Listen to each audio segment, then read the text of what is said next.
Welcome everyone to a brand new episode of Max Talks Box Office here on Max Talks Movies. My name is Max Dinnenberg. Today I'm breaking down the box office of this past weekend, which is the first box office weekend in the month of April 2026, which is April the 3rd to the 5th.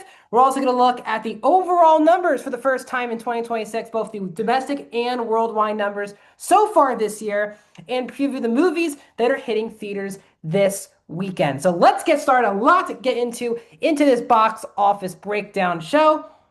So without further ado, let's get started breaking down the domestic box office of this past weekend, which was April the 3rd to the 5th, 2026. And the Super Mario Galaxy movie is, of course, the biggest movie of the weekend by $100 million. The film made $130.9 million for the 3-day opening. But again, remember, the film came out on Wednesday, April 1st. So the film has already made $190 million domestically. Its worldwide opening weekend is $372 million. Now, this movie did open a bit below the first film a couple years ago. Now, if you remember, that first Super Mario movie made over $1.4 billion. It made around 570 was its benchmark domestic, made over $700 million worldwide.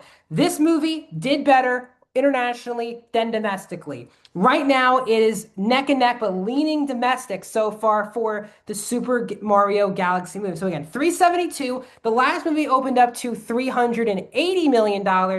But this film is trailing the first film more in the domestic opening than the international opening. It's around $15-16 million less of an opening domestically than in 2023. So again, the film's budget for a movie like this was only $110 million. So it's already past its break-even point.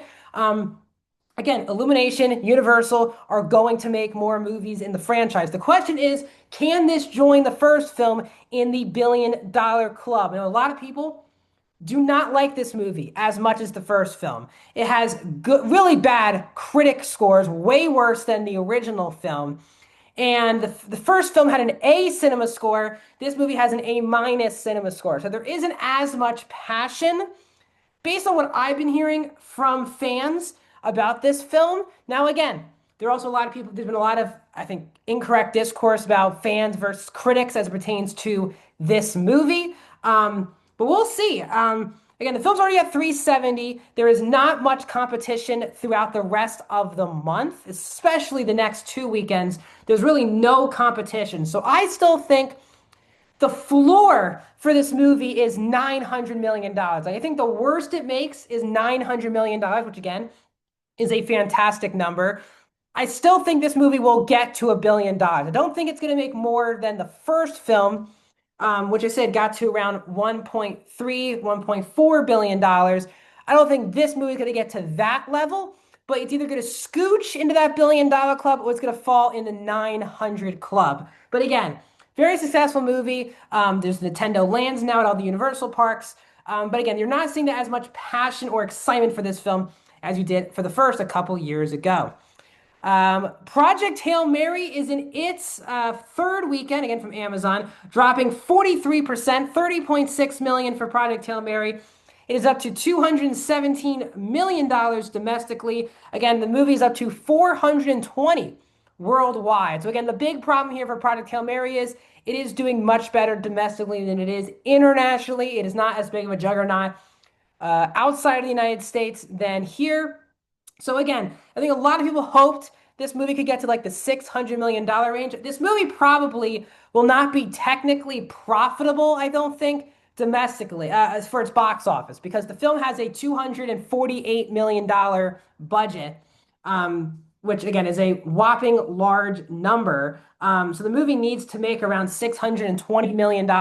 That's just to break even. And this film is still $200 million away from that. So the question is, can this movie get there? I'm not sure it will. But again, Amazon didn't spend this movie just also to be a box office hit. I think Amazon MGM wants this to be a massive factor in the Oscar season for 2027. So I think if that happens, they're going to take the bullet, just like Warner Brothers took a massive bullet financially on One Battle in order to win awards. We will see if Amazon MGM can follow suit. Another major studio doing well this weekend is A24's The Drama, opening to $14.3 million. Now, again, while Super Mario opened on Wednesday, April 1st, this movie did open on Friday, April 3rd.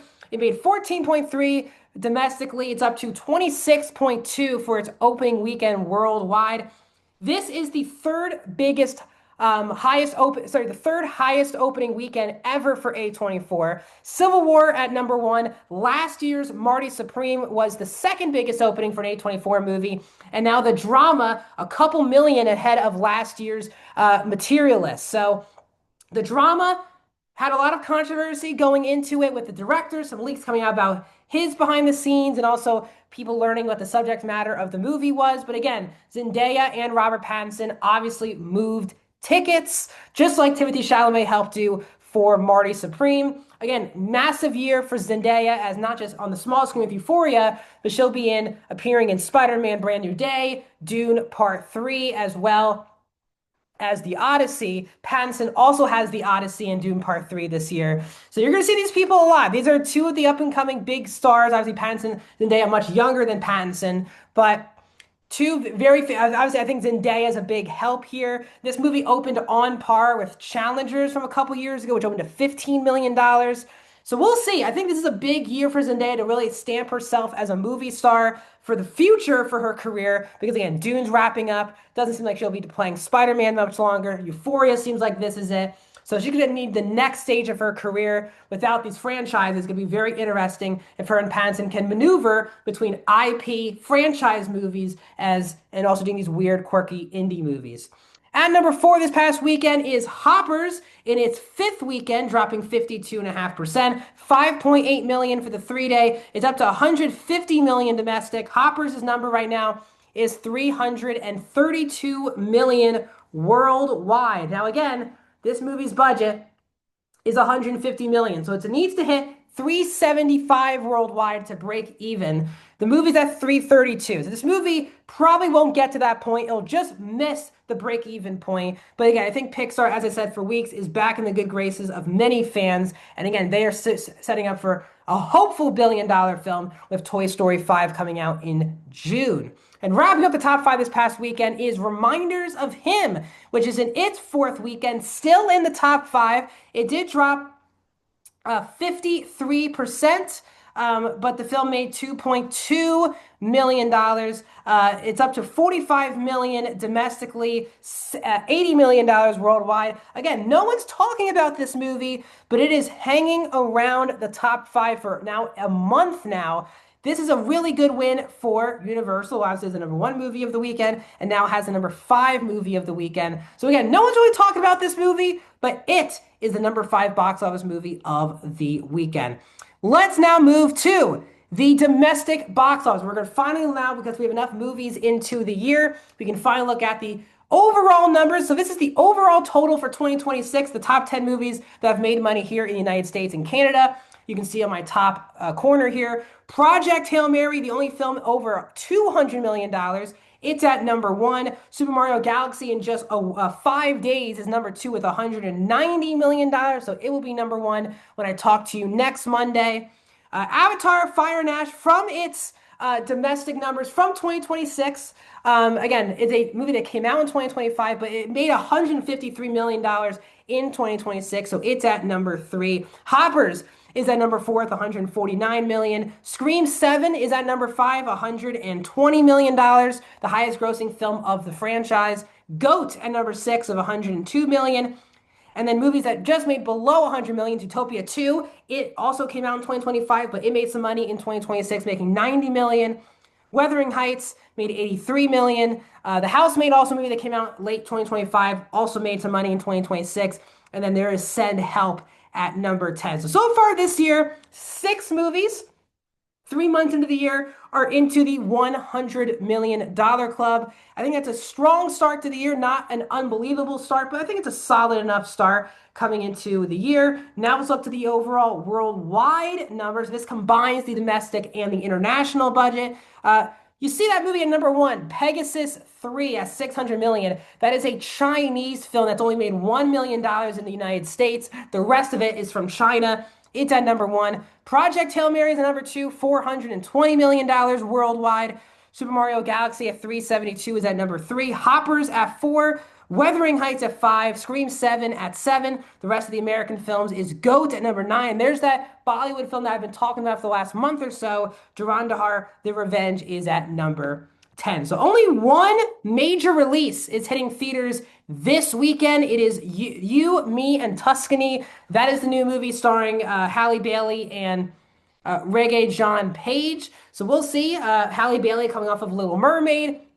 Reggae John Page still trying to make it to on the big screen following his success on Bridgerton. So we'll see if that movie can do some damage. There are some movies coming out in limited release. You have Beast, which is the MMA movie that is also starring Russell Crowe in that film. You have Hunting Matthew Nichols, which is a documentary which premiered at the AMC Screen Unseen last week. It's officially hitting its limited release this weekend. Riz Ahmed also has a movie called Hamlet that is hitting theaters this weekend. That's also in limited release. So what are you guys' thoughts, guys, on the box office? Let me know down in the comments if you like videos like these. I do movie reviews, TV show reviews, out-of-theater reactions, this show every single Monday. So please subscribe, ring the bell. We're trying to get to 500 subscribers by the beginning of the summer. So please hit that subscribe button. It would really mean the world to me. Comment down below, like this video, and I'll see you guys in another video very soon.